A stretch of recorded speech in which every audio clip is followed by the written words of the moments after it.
Reading Animorphs for the first time, book 25, the extreme spoilers for this book and up to this point in the series. I really, really liked this book, and I'm glad after the disappointment that was the last one for me.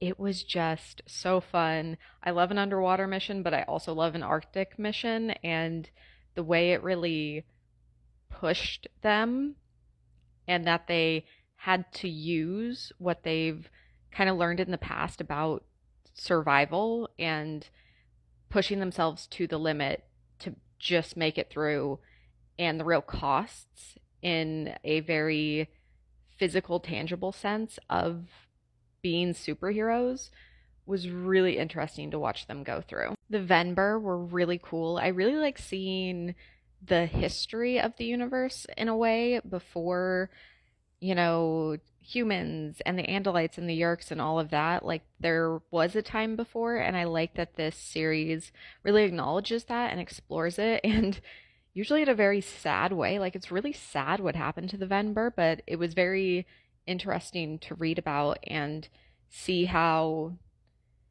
cycles continue. I did think the Inuit guy was a little questionable in his portrayal just because I felt like it was very stereotypical, and I don't think it was particularly sensitive.